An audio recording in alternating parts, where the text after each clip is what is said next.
Hello again. Well, as promised, my second video this weekend. This is more of a workshop based one, so especially leading on from what I did in the workshop last with the mini lathe, I'll be covering a bit of what I did with that. But first of all, the problem. What we have here, and I have one for each of my bikes, the Enfield and the Kawasaki, is like a movable dolly. Each one's got 4 castors. Okay. Now the idea is, as you can see, there's not much room in here. With both bikes on these, if I need to work on the bike indoors, I can just push, literally just push with one hand, one bike out the way, and maybe push the other one over as well, and make enough room to work on either one and do what I have to do without having to move them outside or anything. And this worked very well. These wheels are rated at 50 kilogram each, so a total of 200 kilograms. This is the Enfield one. It's still largely in one piece and working, but unfortunately the Kawasaki being slightly heavier, not a lot but slightly, 2 of the wheels literally collapsed on that bike and broke. Now until it happened I'd never taken the wheels apart, and I'm quite honest, considering they're meant to take the kind of weight they're meant to take, I'm just going inside to grab a piece which I should have brought out earlier. I was surprised how they were made.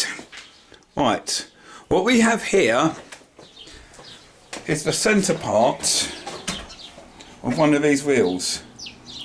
And if you see that bit around the centre of it in the band there, that's relevant, so keep an eye on that if I go and show you one of the actual wheels in the workshop here.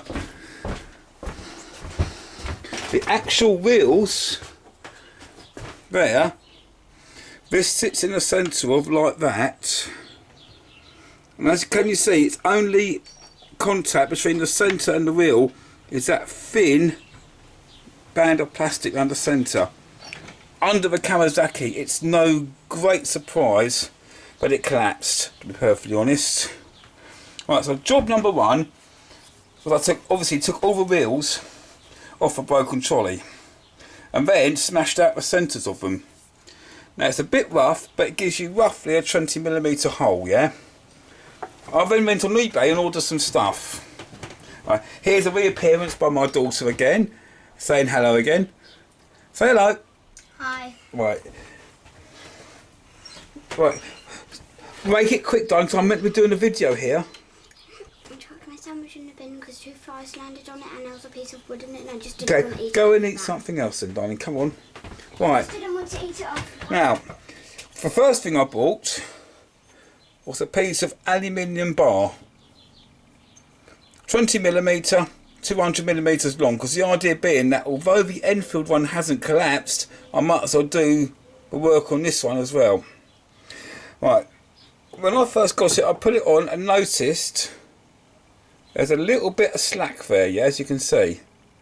Okay, that's because it's plastic and not a great problem. I and ahed about that, and what I've actually done, and this is where you've got to be inventive, I took an old can, I think it might have been a soup can or something, washed it, cut it up and created metal strips like this. Now these are essentially going to be used as a shim. Yeah, and as you can see I've got another wheel here, you can see inside there, and that is enough to make sure that the actual aluminium is a nice tight fit in the wheel now. Right, and taking my aluminium, put it up in the lathe, put the tailstock chuck, put the drill bit in it, and I'll then proceed to drill the inside of the bar, you can see here, out to 15mm, leaving you a wall thickness of 2.5mm all round.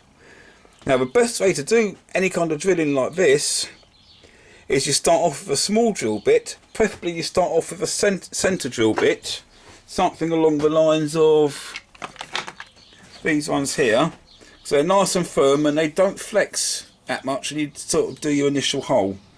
Then you build up towards 15mm of different size drill bits, so I went for 8.5, 12.5 and then 15.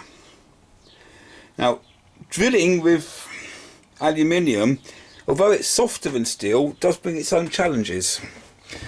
aluminium being softer is much more likely to clog up your drill bit, and I had a fair bit of trouble. You have to take it slow with the drill bit keep on clogging up and kept on stopping the machine because it's only 500 watts the engine in this. And at one point it actually sheared out the 2 screws at the back of a tailstock chuck ram adjuster and literally pushed the whole ram out the back of the tailstock. That's fixed now, but I will be getting back to that at some point. So anyway, once the hole's drilled there, I've then used my part off tool here, setting the quick release tool post just to pass it off to 17mm, which is the same diameter of the wheel, and you end up with something like this. Simple tube with a 15mm hole through it.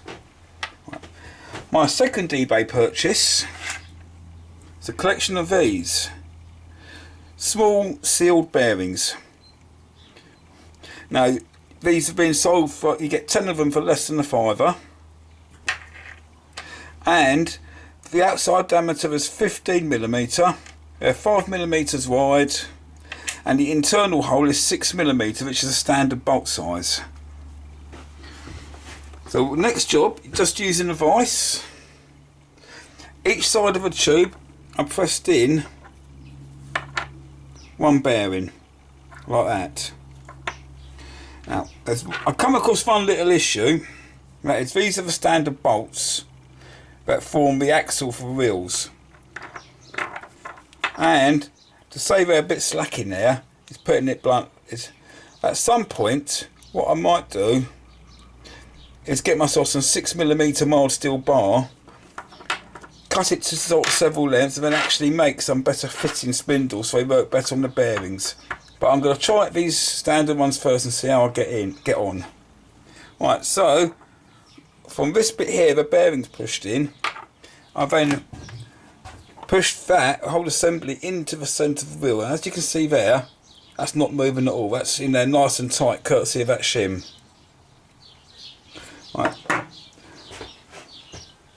Taking all the bits and pieces here, I've then reassembled the wheel, and you end up with this.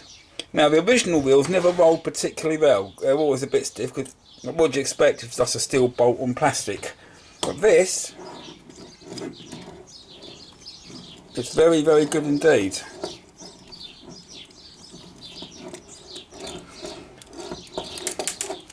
Right, so there you go, one quick and cheap conversion on caster wheels. I've assembled one. At some point I'm going to assemble the others and like create all the other tubes, and hopefully that should sort out these trolleys for use in the workshop again. Thanks for watching, ride safely out there and take care. Bye.